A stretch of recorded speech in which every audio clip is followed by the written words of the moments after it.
Alright guys, it's the next day. I think today's Wednesday. I'm gonna say what's up to my buddy right here. Yeah, bro. Fucking A, dude. What do you think? You got a motor? No, but I already sold it. Dude, you flipping it? Dude, I was in Florida and I saw it for $1,000. What? And I'm going to get the registration right now, and this guy was like, hey, I need one for this. He's so rich, dude. I wish you could go with me. He has this Ford GT collection in Houston, and we're going down there, and that's who I'm selling the car to. He just wanted the VIN plate, and I was like, I'm not cutting the VIN plate out. I'm sorry, my guy. He's like, yeah, I'll send you $4,000. You send me the VIN plate and the title, and we're good. I was like, not doing that. I will drive the car to you. Really? Why wouldn't you do that? Why wouldn't I do that? It's illegal. Is it illegal shit? Yeah. This right here is in Georgia, it's called a T22B. So apparently we'll find out. I take this ship box of a Rolls-Royce over to the local police department. I've already Facebook messaged them. So I was researching last night where the VIN plates are. There's one that's like on a, if you've ever seen like an old Jag or a Shelby, on this plate it has like where it was made and who made it, and I think it has the individual chassis number, and then on that side I think is the international VIN number, which should be 10 numbers, and then we're good. So I'm gonna take this little baling wire getup that the guy that helped me load it, I bought it from, put on there, and then we'll go from there. But should be an easy day. Just got the inspection done, everything went cool.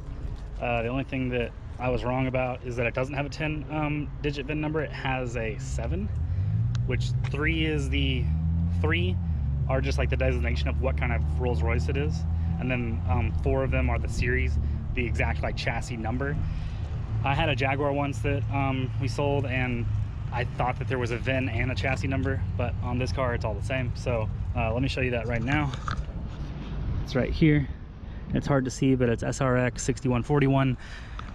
Actually, surprisingly, Rolls-Royce has a lot of information about these cars, and I was able to just Google search that, and it came up with the exact car this is. So something I'm not sure that they know, that doesn't really matter. I think this was an export model, so that's at least what the VIN decodes to. So I don't think it was ever meant to come to North America, maybe South America or Brazil or somewhere, I don't know. But it's definitely somewhere that has left-hand drive, but not North America. So not sure where. It could have been Germany maybe, I'm not really sure.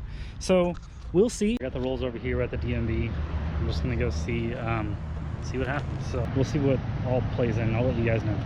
And we got that. It was kind of a hassle because I had to have insurance on it. And because it's a classic car, it's not just like call up, run the VIN, boom, boom, boom. It's like send pictures, determine the value, all this bullshit. Long story short, I was able to get that done pretty quickly. Anyway, sending all this information to the buyer now, and then we're planning to leave out either tonight or tomorrow. It's like an 11-hour drive to Houston. I'll crash in Houston, come back on Friday, and we'll be good to go.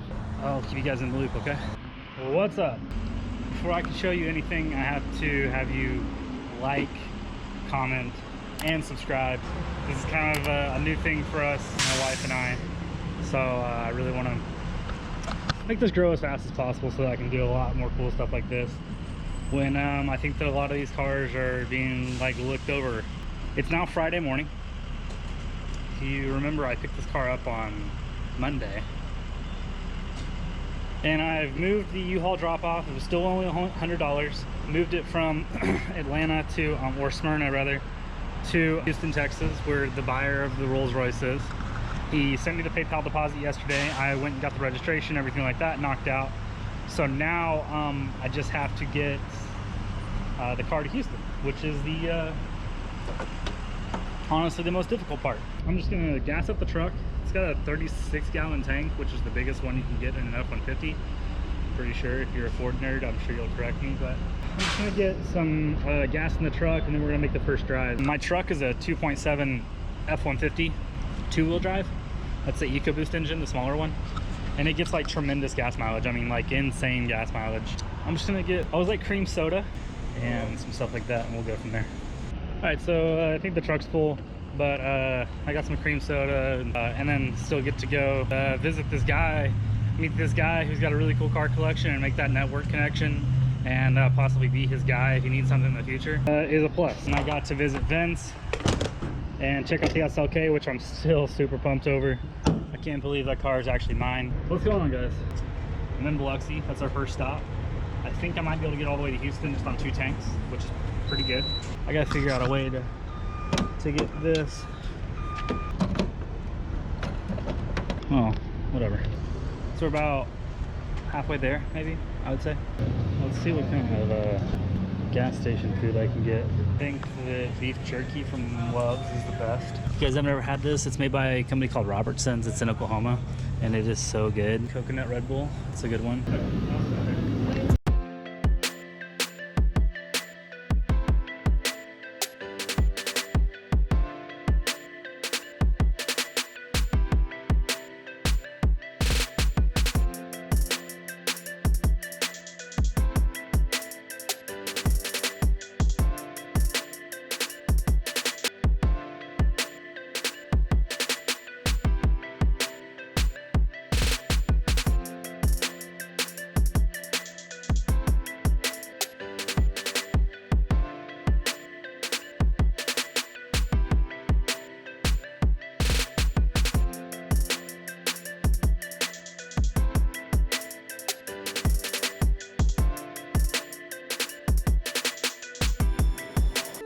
Okay, so I just met the buyer. I'll introduce you to him here in a second. He's really cool. We're just gonna drop the Rolls-Royce off in front of his Range Rover here, and then he's already promised me a tour of his collection. So he has a couple of Ford GTs and I'm sure some other fun cars, but the reason he's buying the Rolls-Royce is because he needed the VIN plate for a Merlin-powered chassis car. God dang. Well, they are. If you'd have come a couple of months ago, there would have been a volcano orange McLaren Saturday. Well, you're better for not having that, my man. Oh, geez, best day of my life. Damn. There's something to be said for you being British and owning to what a lot of people would think American cars. Yeah, not really. But they're especially this one. That's totally British, basically. This is the keeper, though. This car. Oh my God, this is my dream car. Yeah. You can ask my wife. We got 50,000 miles on it. 50? Yeah. No way. Is that one of the highest mileage ones? The highest is about 130. Is it also here in Texas? No, he's up in Washington State. Yeah. God dang. But this has been in pretty much every state. Okay, let me ask you something though. Did you buy this car because you wanted it, genuinely wanted it, or because you wanted to have No, I wanted it. Did you? To the point where in 16, when the GTs went racing at Le Mans, the first time when we won, 6 of us shipped our older GTs to Europe. Really? You took that to Europe? So we shipped it to Europe. We went to Spa, Nürburgring, ran laps at Le Mans in it. Hung out with Bill Ford, Edsel, and Henry 3. Yeah. And all 6 of us that did that, we all got allocations for the new car. Wow. In the McLaren 228, the first session I ever did in this, 224. Really? Just like. Just easy. Is it an easy car to drive though? On the track it is. But it's easy to drive. Ridiculously good. Yeah. Totally predictable. You can forward. You have some pretty good track experience though. Yeah. You can drift it. Can you? Oh fuck. And not lose your shit. That big carousel, turn 18, 16, 17, 18, you can 4-wheel drift it all the way. Always I've seen enough videos on these cars. I like that. That's cool. Yeah, check it out. Oh my God. Drop your ass in first. Okay. The one thing I hate about the lightweight, because it's all Alcantara, Oh my God. I have to wear stupid gloves. Wow. Wow. It's like a That's it, spaceship. Oh, I love the door. Oh my god. I'm pretty short though, and there's still not a lot of headroom. Fixed on them. Man, I thought that these would be really uncomfortable. Oh, no, they're awesome. Because the plastic. Don't ever meet your hero. This is God, the shifter too. Oh my god. You want me to grab that? So what I did with this. Okay. Put small That exhaust is pellet sick. kit and then a retro exhaust. Dude. So this is 682 at the wheels. 682 on a factory blower, not ported, just pulleyed.